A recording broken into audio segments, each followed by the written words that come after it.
आप देख रहे हैं ओपन। मेरा नाम धर्मेंद्र और स्वागत है आपका ओपन सर्च में।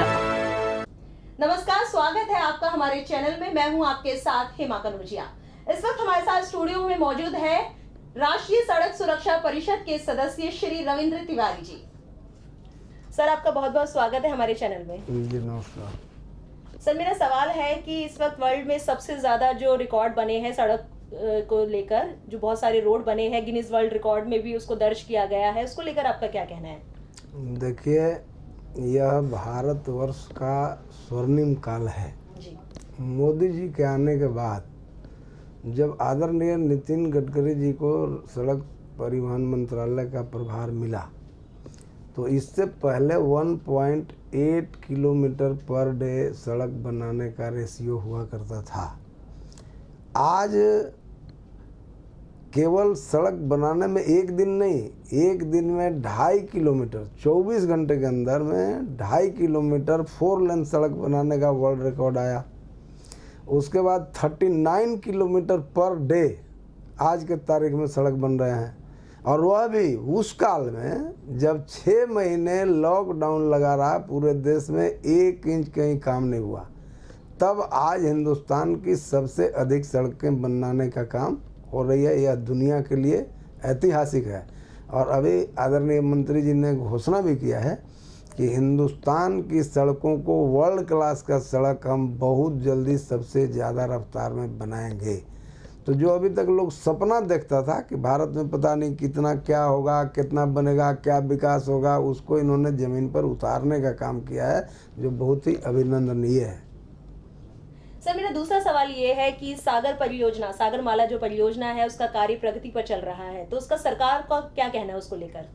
देखिए, सागर माला रियल में भारतवर्ष के लिए ही नहीं, दुनिया के वैसे जगहों के लिए जहां सड़क परिवहन की ज़्यादातर लोड है और नदियों की अगर जाल है, तो मुझे लगता है कि सरकार को सागर माला की ओर ध्यान देने से अनेकों तरह के लाभ हैं।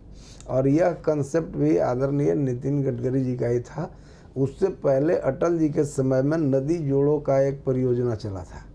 उसका ये था कि सड़कों के निर्माण में ज़मीन अधिग्रहण, फिर भूमि के साथ साथ यूटिलिटी का, फिर पेड़ का, बहुत सारी समस्याएं आती हैं, फिर बहुत ज़्यादा कॉस्ट पड़ता है। तो अगर हम सागर माला के तहत अगर देश जल परियोजनाओं के माध्यम से जल मार्ग को अगर आगे बढ़ाता है, तो निश्चित रूप से देश को महंगाई कम करने में भी सहूलियत होगी, लोगों को रोजगार देने में भी सहूलियत होगी, नदियों को जोड़ने के बाद इरिगेशन की भी सुविधाएं मिलेंगी। इसलिए यह बहुत ही बृहत योजना है और यह मुझे अंदाजा है कि मोदी जी के नेतृत्व में इसमें काफ़ी सफल रहेगा। सर, सागर माला जो परियोजना है उसे सार्वजनिक कर दिया गया है, तो आपको क्या लगता है कि इससे सरकार को और जनता को कौन सा फायदा होगा, कौन से नुकसान उठाने पड़ेंगे? देखिए, ऐसा है कि प्राइवेटाइजेशन, जिसको हम सार्वजनिक या निजीकरण कहते हैं, आज के तारीख में इस पर बड़ी हंगामा है। इसका सही बात यह है कि आम लोगों को इसके बारे में पता ही नहीं है। अब जैसे सरकारों को व्यापार करना चाहिए कि आम लोगों के भले की बात करनी चाहिए, ये बात समझने की होगी। आज तक जो सरकार, जो पूर्व में जो सरकारी निगम बना करके जो कंस्ट्रक्शन के क्षेत्र में, निर्माण के क्षेत्र में जो आई, उस सारे के सारे लाखों हजारों करोड़ के घाटे में जा रहे हैं। आखिर वह किसका नुकसान है? और आम जनता का अगर प्राइवेट पूंजी अगर आता है, फिर वह पूंजी लगाकर अगर उसमें 2 रुपया कमाता है, सरकार को टैक्स देता है, आम लोगों को उससे अनेकों सुविधाएं देती हैं, नौकरियां मिलती हैं, आम लोगों का ही विकास अंत होता है उसकी आमदनी से, तो इसमें कहाँ बिक कहाँ जाता है? आज तो हंगामा लोग करता है कि देश बेच रहा है, जबकि प्राइवेट होने का मतलब देश बेचना नहीं होता, उसके सर्विस को उसके माध्यम से दिया जाता है, जिससे सही मायने में आज अभी एक रेल को दिया गया है प्राइवेट में, आपको मैं याद कराऊं, तेजस, तो उसमें बहुत हंगामा हुआ, भाई ये तो बेच दिया गया। लेकिन सही मायने में आपका अगर एक रेल ट्रैक चलता है और वहाँ पर वो अगर 2 लाख रुपया घाटे में जाता है, और वही अगर 8 लाख रुपया कमाने के बाद अगर टैक्स के साथ 8 लाख रुपया आपको पर मंथ दे रहा है इस्तेमाल करके, तो इसमें नुकसान कौन सा करना चाहिए, कौन नहीं करना चाहिए? अभी एयर इंडिया 88,000 करोड़ के घाटे में जा रहा है। यह अंततः ये नुकसान किसका है? ये कौन भरेगा? इसलिए मुझे लगता है कि सरकारों को व्यापार करना छोड़ करके चुपचाप आम लोगों के हित का जो स्वास्थ्य और चिकित्सा है और सुरक्षा, ये 3 चीज़ छोड़ करके बाकी सारे विभागों को प्राइवेट कंपनियों को ही देना चाहिए, क्योंकि सरकारी कर्मी अब आम लोगों के काम करना पसंद नहीं करते। सरकारी नौकरी का मतलब हरामखोरी का लाइसेंस हो गया है। जी बिल्कुल सही कहा सर आपने, बिल्कुल। रविंद्र जी, मैं आपसे ये कहना, एक सवाल मैं आपसे ये पूछना चाह रही हूँ कि अभी कोविड-19 को लेकर आप जान रहे हैं कि कितना वायरस बढ़ता जा रहा है लगातार। अब जो गाड़ी में जो चालक होता है उसको भी अकेला, अगर वो अकेला गाड़ी चला रहा है तो उसको मास्क पहनना अनिवार्य है, और अगर वो नहीं पहनता है तो उसके चालान काट दिए जाते हैं। लेकिन अकेला जो व्यक्ति अगर गाड़ी चला रहा है तो उससे क्या सुरक्षा होगी? क्योंकि देखिए, जहाँ तक कोविड के गाइडलाइन का सवाल है जी तो मैं खुद बड़ी जिम्मेवारी के साथ ही बात कर रहा हूँ जी कि कोविड के मामले में मुझे लगता है कि कोई भी इंस्टीट्यूट, कोई भी संस्थान, चाहे सरकार हो या गैर सरकारी हो, कोई कंफर्म नहीं है और हर तरह के विरोधाभासी गाइडलाइन रोज आते हैं। ये बात मैं भी स्वीकार करता हूँ, मैं मानता भी हूँ, और मुझे लगता है कि इसमें निश्चित रूप से त्रुटियाँ हैं, कमियाँ हैं जो सोचना चाहिए। अब कोई अकेले चल रहा है, शीशा उसका बंद है, तो आखिर क्यों लगाना चाहिए? ये कोई तर्क संगत बात तो नहीं लगती। लेकिन आज तो मैंने माननीय उच्च न्यायालय का भी एक निर्णय देखा तो मुझे आश्चर्य लगा कि न्यायालय वाले भी, अब पता नहीं न्यायालय क्या देखता है। अब वो कहता है कि नहीं, प्राइवेट कार भी जो है पब्लिक प्लेस माना जाएगा। अब ये पब्लिक प्लेस कैसे माना जाएगा, ये अपने आप में बड़ा नया एक विरोधाभास है, एक नया सवाल खड़ा करता है। हमारा अपना विभाग है, हम लोग हर जगह ट्रैफिक के लोग को जब देखते हैं कि कोई कहीं जा रहा है तो वो अपना दायित्व तो नहीं करते, वो अब मास्क देखना और फलाना देखना और वसूली में ही लग गए। उनका जो मूल जिम्मेवारी थी, जवाबदेही थी, वो अब भूल गए। यानी रोज़ नया इशू आता है। इसीलिए मैं बोल रहा हूँ कि अभी बहुत सी चीज़ों में, बहुत से प्रकारांतर में सुधार की ज़रूरत पड़ेगी। और आम जनता को, जहाँ तक कोविड का सवाल है, एक चीज़ मैं और कहना चाहता हूँ, शायद सरकार को इस पर विचार करना चाहिए। कोविड के जो लक्षण बताए जाते हैं प्राइमरी स्तर पर, वह बहुत आदिकाल से इस तरह की बीमारियां सार्वजनिक रही हुई हैं, और इसके जब कोई इलाज तात्कालिक नहीं थे तो आखिरकार उन्हीं दवाइयों से अगर ये ठीक भी हो रहा है, 98% रिकवरी हो रहा है, तो मुझे लगता है कि इस तरह का हुआ बनाना किसी भी दृष्टि से राष्ट्रीय हित में नहीं है।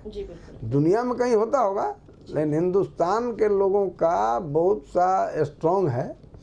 और इम्यूनिटी का जहाँ तक सवाल है तो केवल इम्यूनिटी ही इसमें बोलते हैं लोग कि इम्यूनिटी को ही बूस्टअप कीजिए, तो यहाँ के लोगों को इम्यूनिटी ऑलरेडी बूस्टअप है, तो इतना अनावश्यक नहीं करना चाहिए। लेकिन अब फिर भी अब विज्ञान का और डॉक्टरों का कहना है, पता नहीं इसमें कहाँ तक कितना है, लेकिन आम जनता के लिए मुझे लगता है कि इस पर जरूर विचार किया जाना चाहिए।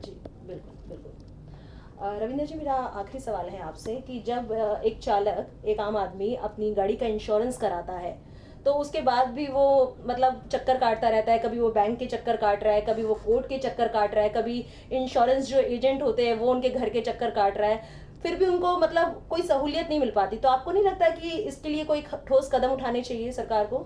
देखिए, अभी फिलहाल इसी सत्र में हमारा राष्ट्रीय सुरक्षा परिषद की अभी बैठक हुई थी। मैंने खुद इस विषय को उठाया है और रिपोर्ट भी किया है। क्यों? क्योंकि जो इंश्योरेंस का जो एसेंशियलिटी जो बनाई गई, अनिवार्य जो किया गया, उसके पीछे सरकार की एक मंशा रही है कि गाड़ियाँ जब सड़कों पर चलती हैं तो जो आम लोग सड़क पर चल रहे हैं उनको अगर कोई नुकसान हो जाता है, दुर्घटना होने से, कुछ और होने से, तो उसकी भरपाई तत्काल हो सके। लेकिन ये सच है कि इंश्योरेंस कंपनियां इसको केवल कमाई का जरिया बना ली, जो मूल उद्देश्य था उसके हिसाब से ये काम नहीं कर रही हैं। हम लोगों ने खुद रिपोर्ट देखा है और इस पर निर्देश है कि 24 घंटे के अंदर में किसी का भी अगर क्लेम है तो उसको निष्पादन करना है। लेकिन ये लोग करते नहीं, ये एजेंट बनाते हैं। वो जब हमारी बात हुई थी तो मैंने खुद पूछा कि अब तो यार तुम लोग प्रोडक्ट बेचने लगे, तो इंश्योरेंस में प्रोडक्ट क्या होता है?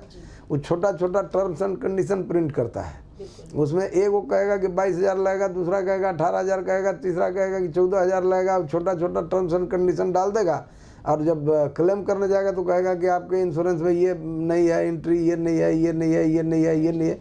तो ये सब चीज़ों पर सरकार का नज़र भी है और इस पर काफ़ी कार्रवाई हुई है, कठोरता से काम हो भी रहा है।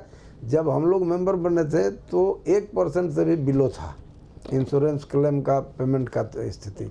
आज हम लोग उसको बहुत ऊपर ले गए हैं और अब आगे आने वाले समय में उसमें काफ़ी सुधार होगा। और नहीं तो उस पर एक ऑप्शन हम लोग ये भी देने के लिए है, सरकार आगे विचार किया है कि पब्लिक अपना नुकसान खुद झेलेगा। जो ये होगा उसको मर्जी होगा इंश्योरेंस कराएगा, नहीं मर्जी होगा नहीं कराएगा, इंश्योरेंस कंपनियों का मोहताज नहीं रहेगा। हाँ, सड़क पर चलने वाले को अगर कोई दुर्घटना में नुकसान होती है तो उसका भरपाई ऑनर के ऊपर ही लायबिलिटी फिक्स किया जाएगा। इस तरह की बातें चल रही हैं। हो सकता है आने वाले समय में इस तरह का कोई एक नया नोटिफिकेशन आए। जी, आपका बहुत बहुत धन्यवाद, आपने इतना कीमती समय दिया रविंद्र तिवारी जी, आपका बहुत बहुत धन्यवाद। तो जैसा कि आप सब जानते हैं कि हमने कई अहम मुद्दों पर रविंद्र जी से बात की और उम्मीद करते हैं कि आपको अपने सवालों के जवाब मिलेंगे और जल्द ही आपसे फिर मुलाकात होगी। नमस्कार।